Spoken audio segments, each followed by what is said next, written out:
ରାମକୃଷ୍ଣ ନନ୍ଦ ଘରେ ପହଞ୍ଚିଛନ୍ତି। ବିଧି ଅନୁସାରେ ତାଙ୍କ ପଦଦ୍ୱୟ ସ୍ୱହସ୍ତରେ ଧୋଇ ଦେଇଛନ୍ତି। ସେବା ଓ ଅଭ୍ୟର୍ଥନା ପରେ କୃଷ୍ଣଙ୍କ ପ୍ରଶ୍ନକ୍ରମେ ଅକ୍ରୂର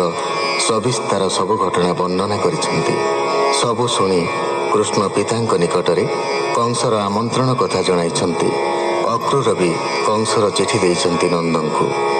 ମଥୁରା ଯାତ୍ରାର ଆୟୋଜନ ହୋଇଛି। ଶୁକ ଉବାଚ ଧନୁ ଉତ୍ସବ ମଧୁପୁର ଗୋରସ ଘେନି ସତେ ଭାର ଯେ ଯାହା ମତେ ବେଗେ ଯାଅ ରାତ୍ର ହୁଁ ଦଣ୍ଡେ ନ ରହ ବିଳମ୍ବ ନ କର କେବେ କୋପ କରିବ କଂସରାଏ ରାମ ଗୋବିନ୍ଦ ମୋର ସଙ୍ଗେ ରଥେ ମଥୁରା ଯିବେ ବେଗେ ରାଜାଙ୍କୁ କରିବେ ଦର୍ଶନ ଦେଖିବେ ଧନୁ ଯାତ୍ରା ମାନ ରାତ୍ର ହୁଁ ଯାଅ ବେଗ କରି ସକଟେ ଘୃତ ସର ଭରି ଗୋପରେ ଶୁଭିଲା ଘୋଷଣ ମଥୁରା ଯିବେ ନାରାୟଣ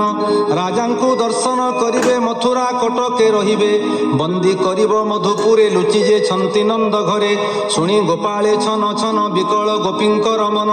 ଏକ ଆରେକ ମୁଖ ଚାହିଁ କହନ୍ତି ବାଇ ପ୍ରାୟ ହୋଇ ଶୁଣ ଗୋ ସଖୀ ବିପରୀତ ଆସି ଯେ ଅଛି କଂସଦୂତ ନନ୍ଦ ଗୋବିନ୍ଦ ଆଦି କରି ମଥୁରା ଘେନି ଯିବ ଧରି ନେଇ ମାରିବ ବେନି ଭାଇ ଆମ୍ଭର ନେବ ଗୋରୁ ଗାଈ କେ ବୋଲେ ନୁହଁ ଏମନ୍ତ ମଥୁରା ପୁରେ ଧନୁଜାତ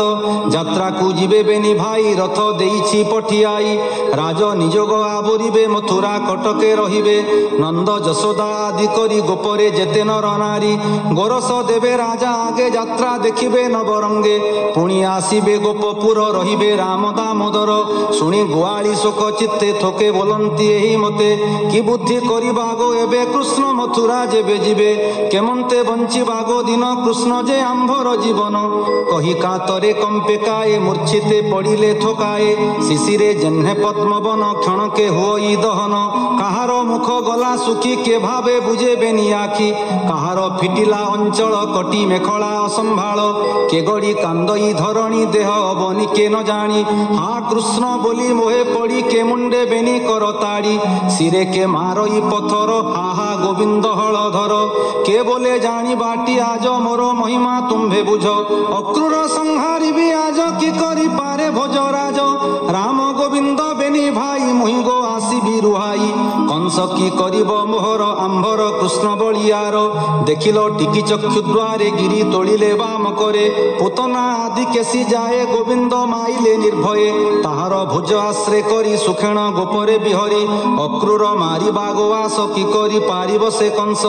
ଆଜ ଗୋବିନ୍ଦ ଗୋପୁ ଗଲେ ଆମ୍ଭେ ମରିବା ଏକା ବେଳେ କିସ କରିବା ଗୋପପୁର କୃଷ୍ଣ ଯେ ଜୀବନ ଆମ୍ଭର ରାମ ଗୋବିନ୍ଦ ଅନୁରାଗ ଅଳପ ସ୍ମିତ ମୁଖ ରଙ୍ଗ ହୃଦୟ ସୁମରି ଲୁହ ବହି ଚିତ୍ର ପ୍ରତିମା ପ୍ରାୟ ରହି ସୁନ୍ଦର ଚାଲିବାର ଠାଣି ଯେମନ୍ତ କହେ ମୃଦୁବାଣୀ ଅଳପ ହସିବାଙ୍କେ ଚାହିଁ କଟାକ୍ଷେ ଜଗତ ମୋହି ଯେତେ ସଙ୍କଟୁ ଅଛି ତାରି କେତେ ଅସୁର ଅଛି ମାରି ଏଣେ ନିରୋପି ଶୋକ ମନ କୃଷ୍ଣ ବିଯୋଗେ ଛନ ଛନ ସକଳେ ହୋଇ ଏକ ରୁଣ୍ଡ ଶୋକ ଚହଳ ଗୋପ ଦାଣ୍ଡ କାନ୍ଦନ୍ତି ଦୈବ ସୁମରି ବିଚ୍ଛେଦ ଦୁଃଖେ ଗୋପ ନାରୀ ତୁ ହୋ ଦୈବ ବଡ଼ ମନ୍ଦ ଗୋପ ନଗରେ କଲୁ ଛନ୍ଦ ସଂଯୋଗ କଲୁ କୃଷ୍ଣ ସଙ୍ଗ ଏବେ ତ କରୁଛୁ ବିଯୋଗ ଆମ୍ଭର ନ ପୁରିଲା ଆସ ଅଳପେ କଲୁ ତୁ ନିରାଶ ନିଷ୍ଠୁର ସ୍ୱଭାବ ତ ହିଆ ଆମ୍ଭରେ ନାହିଁ ତୋର ଦୟା ବାଳୁତ ପ୍ରାୟ ତୋର କର୍ମ କେମନ୍ତେ ସହିବଟି ଧର୍ମ ନୀଳ କୁନ୍ତଳ ଚାରୁ ମୁଖ ଦେଖିଲେ ଛାଡ଼େ ଭବ ଦୁଃଖ ମଧୁର ହାସ ନାସା ରେଖ ଦେଖିଲେ ପାଉ ମନେ ସୁଖ ସେ ସୁଖ କରାଉଛୁ ଦୂର ଅସାଧୁ କର୍ମ ଏ ତୋହର ଏମନ୍ତେ ଅକ୍ରୂରକୁ ଚାହିଁ ବୋଲନ୍ତି କୋପ ଭର ହୋଇ